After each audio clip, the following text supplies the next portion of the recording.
Hello நண்பர்களே, welcome to your channel dummy time. இன்றைக்கி நம்ம பருப்பு உருண்டை குழம்பு எப்படி செய்கிறதுன்னு பார்க்க போகிறோம். வாங்க வீடியோவில் போகலாம். இன்றைக்கி நான் 150 கடலை பருப்பு எடுத்திருக்கேன். பருப்பை நல்லா ஊற வச்சு எடுத்துக்கோங்க. பருப்பு நான் ஒரு மணி நேரம் முன்னாடி ஊற வச்சாச்சு. இப்போ இதை அரைக்க போகிறோம். மிக்ஸி ஜாரில் பருப்பு எல்லாமே சேர்த்து நல்லா அரைச்சி எடுத்துக்கலாம். பருப்பை ரொம்ப நைஸாக அரைச்சிடாதீங்க, கொஞ்சம் கொரப்பாக அரைச்சி எடுத்துக்கோங்க.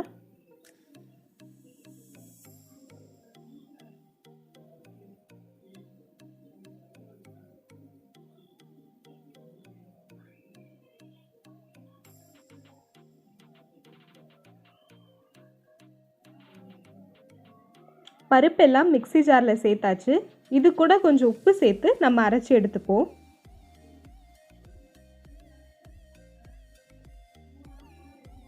ஒரு அரை டீஸ்பூன் உப்பு சேர்த்துக்கோங்க, ரொம்ப சேர்க்க வேண்டாம்.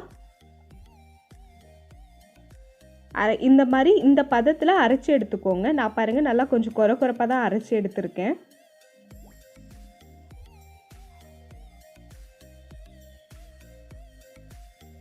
இப்போ நம்ம இதை ஒரு பவுலில் ட்ரான்ஸ்ஃபர் பண்ணிடுவோம்.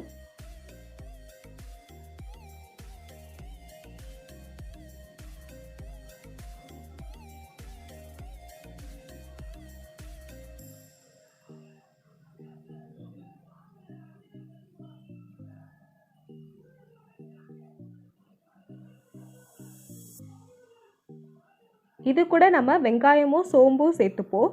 ஒரு வெங்காயம் நல்லா பொடியாக நறுக்கி அது கூட சேர்த்துக்கலாம். 1 டீஸ்பூன் சோம்பு சேர்த்துக்கோங்க.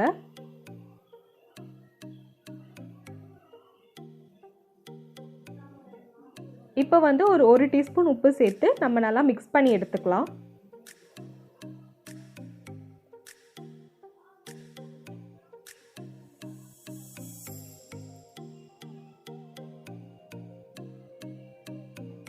நம்ம இப்போ அந்த உருண்டை எல்லாமே ஒரு ஆவி போட்டுடலாம்.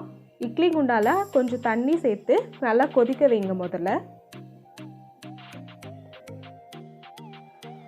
இந்த மாதிரி உருண்டை பிடிச்சி வச்சுக்கோங்க. இந்த உருண்டையெல்லாம் இப்போ நம்ம ஒரு ஆவி போட்டு எடுக்க போகிறோம். அப்போ தான் உங்களுக்கு பருப்பு நல்லா சாஃப்டாக வெந்திருக்கும் அந்த உருண்டை, இல்லைனா ஒரு மாதிரி கல் மாதிரி ஆகிடும். இட்லி இந்த தட்டில் நான் எண்ணெய் தடவி வச்சுருக்கேன். நம்ம தேங்காய் சேர்த்து குழம்பு செய்ய போகிறோம். அதனால் தேங்காவை அரைச்சி எடுத்துப்போம். ஒரு அரை மூடி தேங்காய் அது நான் நல்லா கட் பண்ணி எடுத்திருக்கேன். கொஞ்சம் தண்ணி விட்டு இதை நம்ம அரைச்சி எடுத்துப்போம்.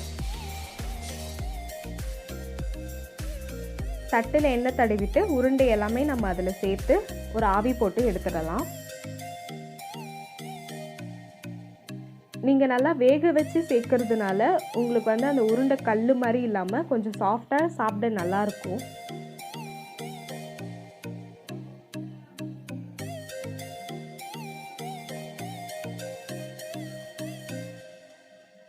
நம்ம தேங்காய் பால் எல்லாமே சேர்க்கறதுனால நீங்கள் முன்னாடி எல்லாமே ரெடி பண்ணி வச்சிட்டிங்கன்னா உங்களுக்கு குழம்பு சீக்கிரமாக செஞ்சு முடிக்க ரொம்ப ஈஸியாக இருக்கும்.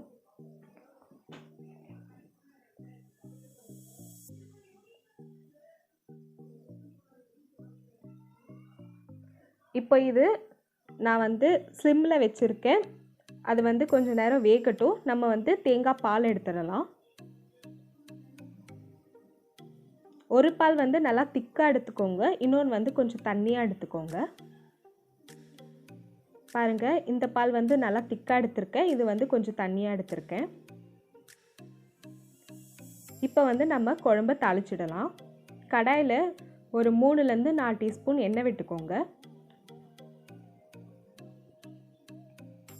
எண்ணெய் நல்லா காஞ்சதும் கடுகு சேர்த்துக்கோங்க. ஒரு டீஸ்பூன் கடுகு, ஒரு 1 டீஸ்பூன் சீரகம், கொஞ்சம் சின்ன வெங்காயம் அதையும் நான் கட் பண்ணி தான் சேர்த்துருக்கேன். அப்புறம் நம்ம கருவேப்பிலையும் சேர்த்துப்போம்.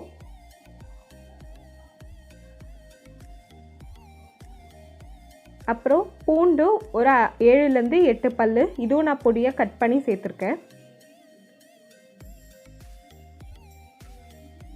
சின்ன வெங்காயம் சேர்க்கறதுனால உங்களுக்கு டேஸ்ட்டு கொஞ்சம் நல்லாயிருக்கும். இப்போ வந்து இது நல்ல ஒரு பொன்னிறமாக மாறணும், அது வரைக்கும் வதக்கி எடுத்துக்கோங்க. குழம்புக்கு நம்மளுக்கு புளி தேவை, புளி கரைச்சி எடுத்துக்கலாம்.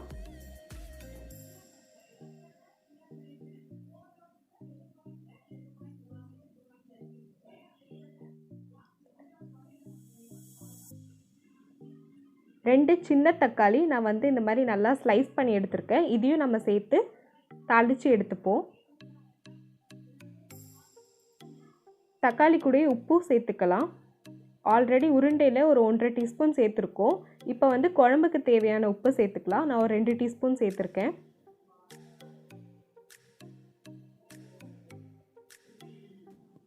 கால் டீஸ்பூன் மஞ்சத்தூள் சேர்த்துக்கோங்க. எல்லாமே சேர்த்து நல்லா கலந்து விட்டுக்கோங்க.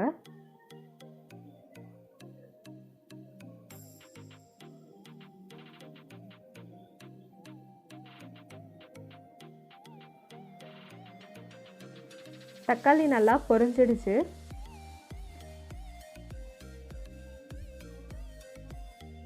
இப்போ வந்து நம்ம காரத்துக்கு மசாலா சேர்த்துக்கலாம். வெறும் தூளும் நீங்கள் சேர்க்கலாம், ஆனால் நான் குழம்பு தூள் தான் சேர்த்துருக்கேன். 4 டீஸ்பூன் குழம்பு தூள் சேர்த்துக்கோங்க.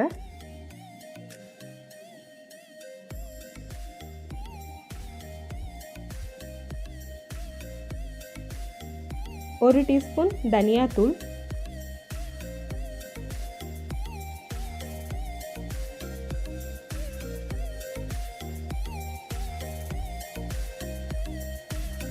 எல்லாமே சேர்த்து நல்லா மிக்ஸ் பண்ணிக்கலாம். தண்ணி கொஞ்சம் சேர்க்கறதுனால மசாலா பொரியும். நான் வந்து புளி தண்ணியை கொஞ்சம் சேர்த்துருக்கேன். மசாலா நல்லா பொரிஞ்சு வரணும். இப்போது நீங்கள் நல்லா மிக்ஸ் பண்ணி விட்டுட்டு நம்ம ரெடி பண்ணி வச்சுருந்த புளி தண்ணியை சேர்த்துப்போம்.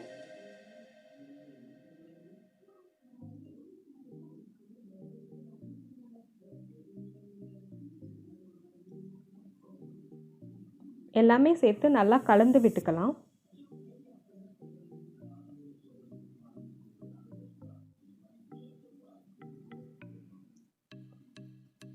எண்ணெய் பாருங்கள் நல்லா மேலே வந்திருக்கு. மசாலாவும் நல்லா பொரிஞ்சிருக்கு, புளி தண்ணியும் நல்லா கொதிச்சிருக்கு.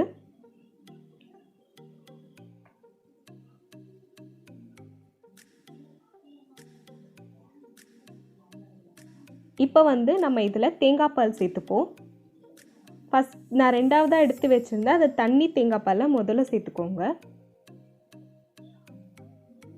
கொஞ்சம் லைட்டாக கொதித்ததும் நம்ம எடுத்து வச்சுருந்த இன்னொரு தேங்காய் பாலும் இதில் சேர்க்க போகிறோம்.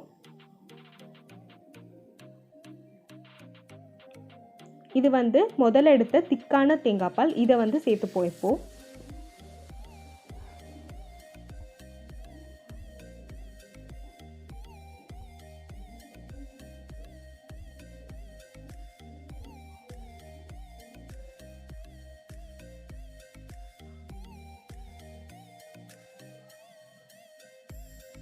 கடைசியாக கொத்தமல்லி சேர்த்து இது வந்து நல்லா கொதிக்கணும். நம்ம வந்து மூடி போட்டு வச்சிடலாம்.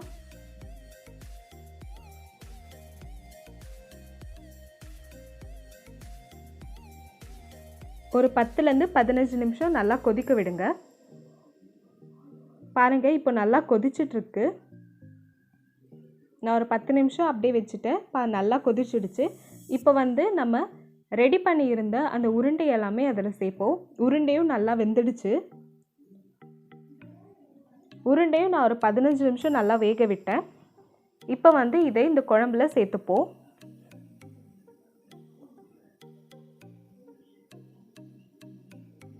ஒன்று ஒன்றா அங்கங்கே போட்டு சேர்த்துடுங்க எல்லாத்தையும்.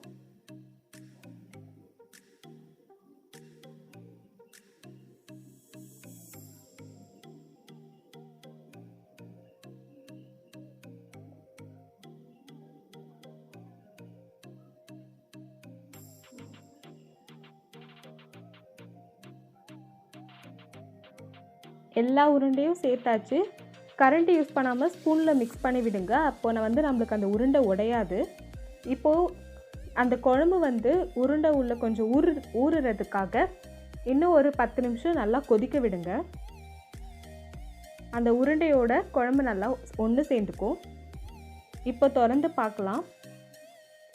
நல்லா கொதிச்சிட்ருக்கு. ஒரு 10 நிமிஷம் ஆயிடுச்சு. இந்த நேரத்தில் திருப்பி விட்டு இன்னொரு 5 நிமிஷம் நல்லா கொதிக்க வச்சுக்கோங்க.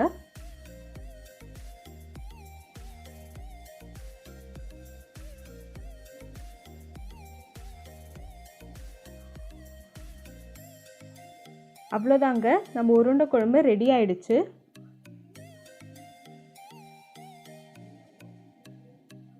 இந்த மாதிரி நீங்களும் கண்டிப்பாக உங்கள் வீட்டில் ட்ரை பண்ணி பாருங்கள். தேங்காய் பால் சேர்க்கறதுனால உங்களுக்கு குழம்பு நல்லா டேஸ்ட்டாக கிடைக்கும். இந்த வீடியோ உங்களுக்கு பிடிச்சிருந்தா லைக் பண்ணுங்கள், ஷேர் பண்ணுங்கள். மறக்காமல் டம்மி டைம் சேனலுக்கு சப்ஸ்கிரைப் பண்ணுங்கள்.